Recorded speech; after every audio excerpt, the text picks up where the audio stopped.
It's Monday, February 20th. I'm Sarah Fergani with your headlines in Kent's 5 News Now. President Biden today made a surprise visit to Ukraine where he met with President Zelensky.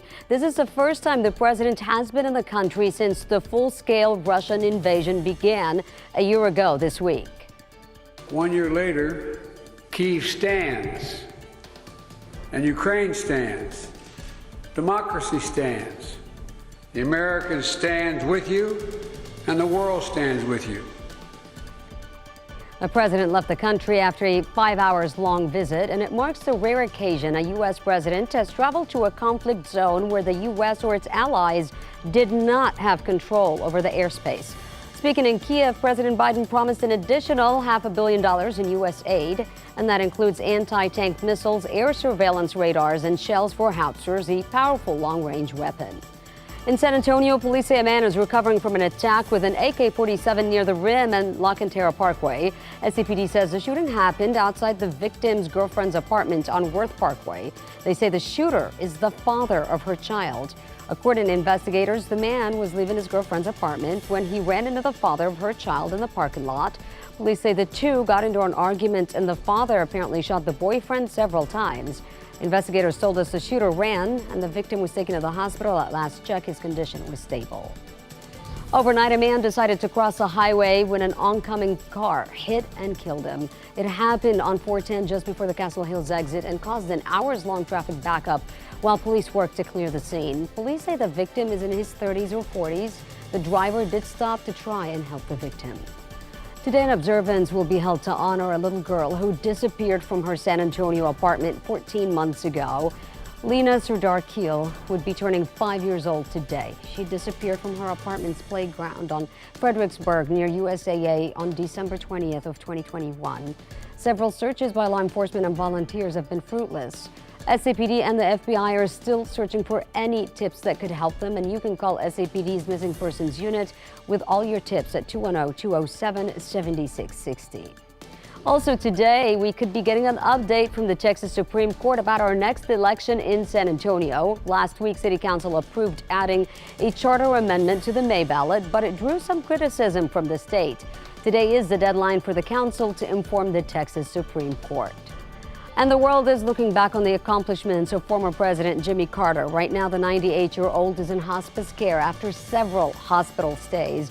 Mr. Carter himself made the choice to go into care and forego further medical treatment. On Sunday, people prayed at Maranatha Baptist Church in Plains, Georgia. That's where Mr. Carter taught Sunday school for many years. I have over 500 visitors here that sometimes would spend up to 48 hours in this parking lot waiting just for an opportunity to see him teach. Jimmy Carter, along with his wife, Rosalind, are known for their philanthropy after leaving the White House, most notably Habitat for Humanity. San Antonio is reacting after a Temple University police officer was fatally shot near the school in North Philadelphia. The 18-year-old suspect, Miles Pfeffer, was charged with multiple offenses, including murder of a law enforcement officer. Police officer Christopher David Fitzgerald was responding to reports of a robbery when he came across Pfeffer and was shot. Investigators say Pfeffer was arrested at his mother's home, where they also seized multiple weapons. Now, here in San Antonio, UTSA police officers reacted to that news with this picture on their Facebook page. They called the loss of the 31-year-old Temple University police officer tragic and said they were sending their thoughts and prayers to that community. Meanwhile, the fight to curb violent crime in San Antonio continues. SAPD will host another community meeting later today. Police will share their plan, which they developed working with the UTSA Department of Criminology and Criminal Justice. And they're asking for the community's input.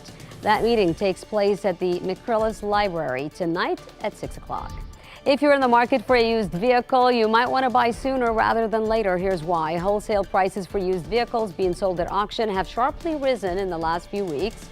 Industry leaders say a shortage of new car inventory helped drive both new and used car prices to record levels.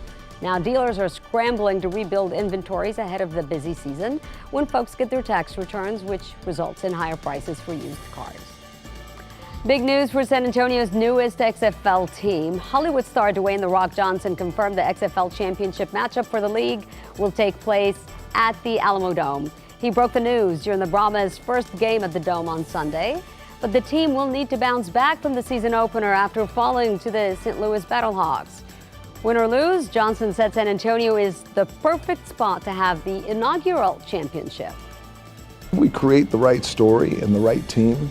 I think this city is really going to be hungry and passionate for it. To see almost, I think, 20,000 people here tonight, it's very special. Now, the Brahmas will have to wait a while to play back here at home. They're spending the next 3 weeks on the road. For today's forecast, checking in with meteorologist Bob Morales. All right, Sarah, we'll get some clouds out there. We'll see those clouds breaking up. We'll have some sunshine this afternoon. I think it's going to be a really nice afternoon. Highs near 80. And then this evening, if you're going out to the rodeo, not too bad. Tomorrow, even warmer, I think. Yeah, some warm temperatures there this week. Thank you, Paul. And that's KENS 5 News Now. Thanks so much for joining me, everyone. I'm Sarah Fergani.